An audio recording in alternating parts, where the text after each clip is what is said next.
नमस्कार, MT talk show में आपका स्वागत है। होली बीत गई और होली जो है पूरे देश में शांतिपूर्वक बीत गई। ये जो है बहुत अच्छी बात रही। होली बीतने के बाद बहुजन समाज पार्टी अध्यक्ष मायावती ने एक बड़ी प्रेस कॉन्फ्रेंस किया। उन्होंने प्रेस कॉन्फ्रेंस करके हर मुद्दे पर बात किया कि कैसे बहुजन समाज पार्टी के कार्यकाल में किस तरीके से बहुजन समाज का सम्मान था और किस तरीके से जो है तमाम दलों ने जो है बहुजन समाज पार्टी को कमज़ोर करने के लिए काम किया। पहले सुनिए बहन जी की प्रेस कॉन्फ्रेंस, उसके बाद मैं जो है आगे फिर बात करता हूँ। वैसे भी मेरे भाई बहन व अन्य रिश्ते नाते आदि मेरे लिए केवल बहुजन समाज का ही एक अंग है, उसके सिवाय कुछ भी नहीं है। इसके अलावा पार्टी व मूवमेंट के हित में बहुजन समाज के जो भी लोग अपनी पूरी ईमानदारी व निष्ठा से कार्य करते हैं तो उन्हें पार्टी में जरूर आगे बढ़ने का मौका दिया जाएगा और इस मामले में मेरे रिश्ते नाते आदि भी आड़े नहीं आएंगे। यहाँ मैं सावधानी के तौर पर यह भी बताना चाहूंगी कि पिछले कुछ वर्षों से सत्ता व विपक्ष में बैठी सभी जातिवादी, सांप्रदायिक व पूंजीवादी पार्टियां बीएसपी के विरुद्ध अंदर अंदर आपस में मिलकर बहुजन समाज की एकमात्र हितैषी पार्टी बीएसपी को किस्म किस्म के हथकंडों के जरिए इसे कमजोर करने की पूरी कोशिश में लगी है। क्योंकि यहाँ जातिवादी पार्टियों को खासकर सन 2007 में यूपी में बीएसपी का अकेले ही पूर्ण बहुमत के आधार पर सत्ता में आना अभी तक भी उनके गले के नीचे से कतई भी नहीं उतर पा रहा है। और तभी से यहाँ सभी जातिवादी व खासकर दलित विरोधी पार्टियां किस्म किस्म के हथकंडे इस्तेमाल करके बीएसपी को कमजोर व खत्म करने में लगी है। इसी प्रकार बाबा साहब डॉक्टर भीमराव अंबेडकर के जीते जी भी इन्हीं जातिवादी पार्टियों ने इनके कारवां को किस्म किस्म के हथकंडे इस्तेमाल करके उसे कमजोर व खत्म करने का पूरा प्रयास किया था, जिसे बाबा साहब ने व बाद में मान्यवर श्री काशीराम जी ने भी इनके मंसूबों को पूरा नहीं होने दिया है। और अब मैं भी अपने बहुजन समाज के बलबूते पर इनके इस मंसूबे को किसी भी कीमत पर पूरा नहीं होने दूंगी।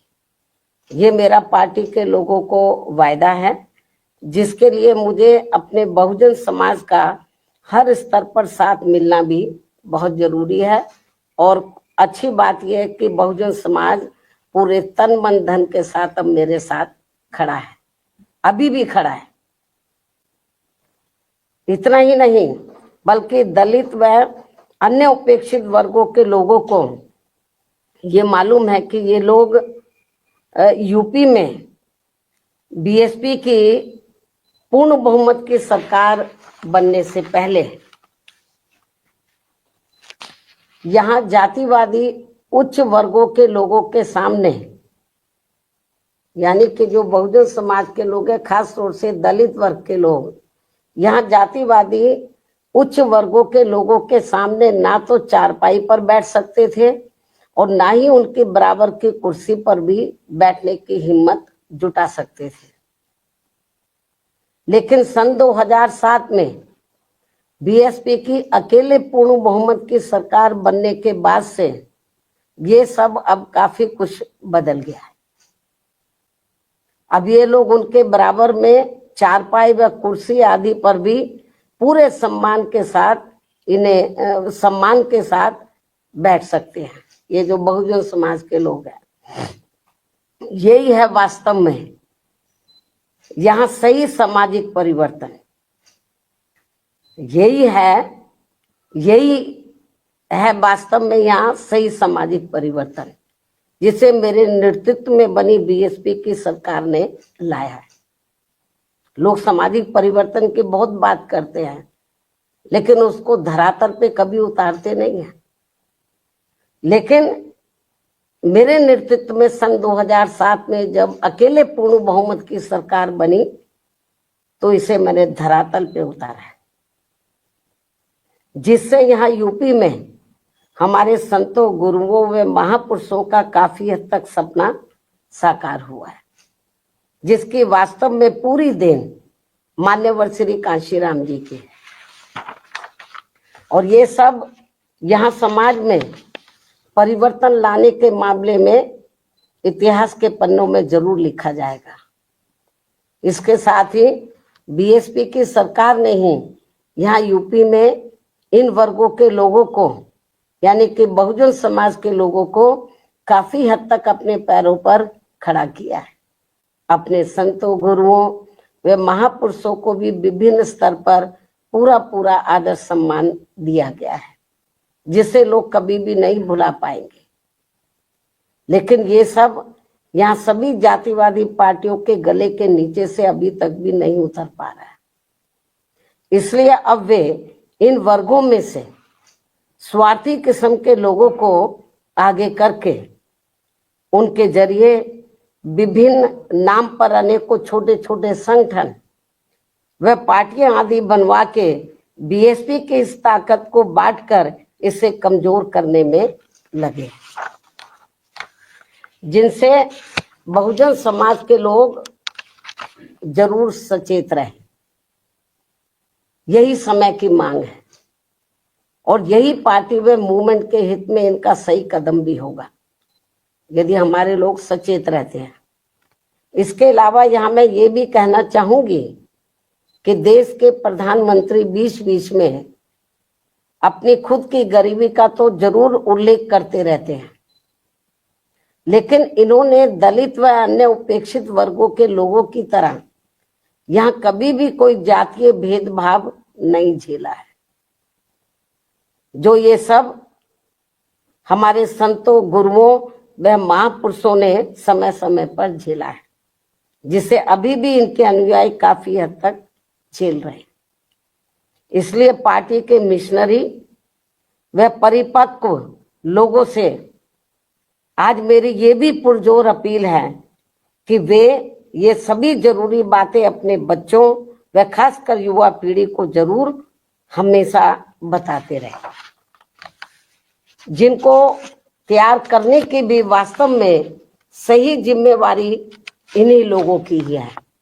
इस उम्मीद के साथ ही अब मैं पुनः होली आदि के त्योहारों के बीच में इस बार मान्यवर श्री कांशीराम जी की जयंती बड़े जोश व उत्साह के साथ मनाकर इनके अनुयायियों ने जो उनको अपना पूरा आदर सम्मान दिया है, तथा मेरे साथ साथ इनके करोड़ों अनुयायियों का भी काफी हौसला बढ़ाया है, उन सभी का हार्दिक दिल से आभार प्रकट करते हुए अब मैं अंत में यही कहना चाहूंगी कि इस समय संसद सत्र चल रहा है, यह आप लोगों को मालूम है, जिसमें देश में आम जनहित के मुद्दों पर कम बल्कि अपने अपने स्वार्थ में राजनीति करने पर ज्यादा जोर दिया जा रहा है, जो ये अति चिंता की बात है।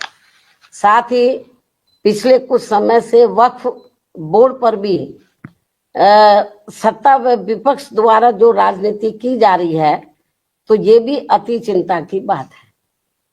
और यदि ये मामला समय रहते आम सहमति से सुलझा लिया जाता तो ये ज्यादा बेहतर होता।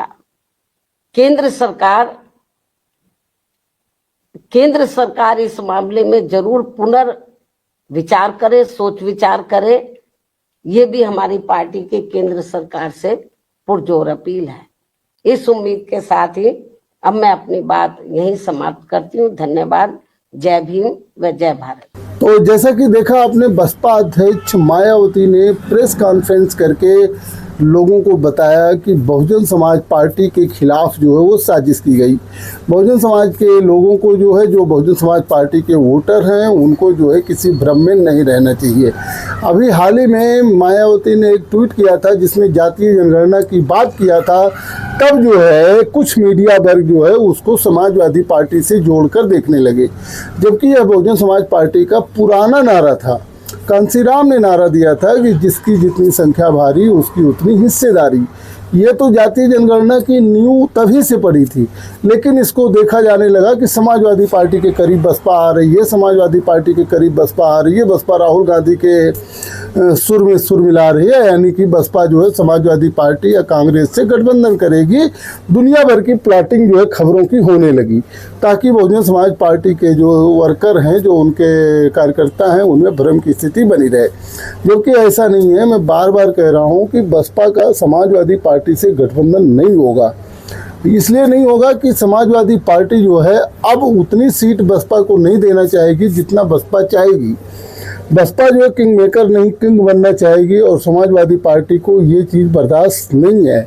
आज बसपा अध्यक्ष मायावती ने सब कुछ एकदम स्पष्ट कर दिया। उन्होंने वक्फ बोर्ड को लेकर के जो हलचल पैदा हुई है उस पर भी उन्होंने डिटेल में बोला है, और बहुजन समाज पार्टी अध्यक्षा ने पूरी चीज़ें क्लियर कर दी हैं कि क्या जो है बहुजन समाज पार्टी की आगे की रणनीति है।